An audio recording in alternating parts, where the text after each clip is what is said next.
நம்ம ஸ்ரீகுமரன் தங்க மாளிகை ட்ரிபிள் ஸ்டார் திட்டத்தில் நீங்களும் ஆகலாம் super star. Download the SKTM jewel app today.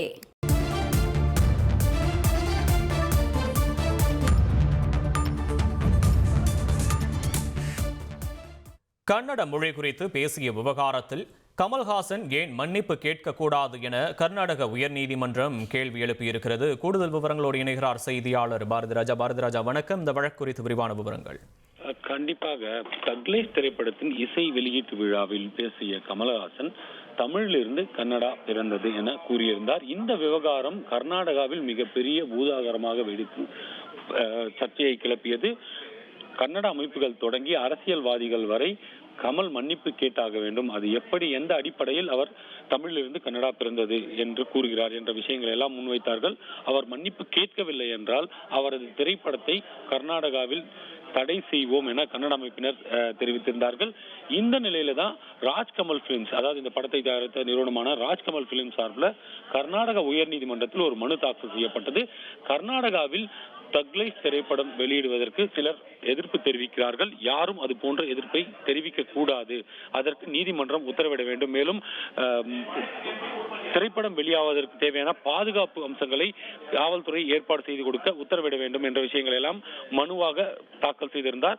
அந்த மனு இன்று நீதிபதி நாகப்பிரசன்னா முன்னிலையில் விசாரணைக்கு வந்தது.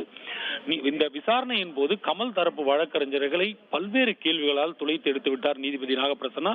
குறிப்பாக இவ்வளவு பெரிய சர்ச்சை எழுந்த பின் மன்னிப்பு கேட்பதில் உங்களுக்கு என்ன தயக்கம், நீங்கள் எந்த அடிப்படையில் அது போன்ற ஒரு கருத்தை தெரிவித்தீர்கள், அதுவும் நடிகர் சிவராஜ்குமாருக்கு நெருக்கடி ஏற்படும் வகையில் இந்த மாதிரியான கருத்தை தெரிவித்தீர்கள், ஒட்டுமொத்த கன்னடாவும் உங்களுக்கு எதிராக இருக்கிறது, உங்களால் நடிகர் சிவராஜ்குமாரின் பெயரும் பாதிக்கப்படுகிறது, இவற்றையெல்லாம் கருத்தில் கொண்டு நீங்கள் ஏன் மன்னிப்பு கேட்கக்கூடாது என்ற ஒரு கேள்வியை முன்வைத்தது. அது மட்டுமல்ல, எந்த அடிப்படையில் நீங்கள் தமிழிலிருந்து கன்னடா பிறந்தது என்று கூறுகிறீர்கள், நீங்க என்ன வரலாற்று ஆய்வாளரா, மொழி தொடர்பான வரலாற்று ஆய்வாளரா என்ற ஒரு விஷயத்தையும் கேள்வியாக வைத்தது.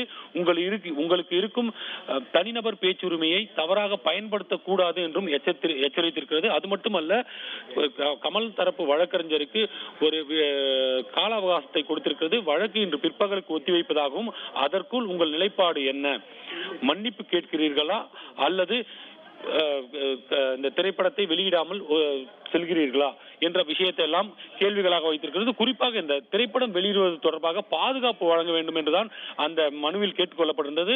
ஆனால் நீதிமன்றமே தற்போது வாய்ப்பாகத்தான் இரண்டு விஷயங்களை வழங்கியிருக்கிறது. ஒன்று, மன்னிப்பு கேட்க வேண்டும், மன்னிப்பு கேட்க தயாராக இல்லை என்றால் கர்நாடகாவில் ஏன் உங்கள் திரைப்படத்தை வெளியிட வேண்டும் என்ற ஒரு கேள்வியையும் கமல் தரப்பு வழக்கறிஞரிடம் எழுப்பியிருக்கிறது என்பது குறிப்பிடத்தக்கது.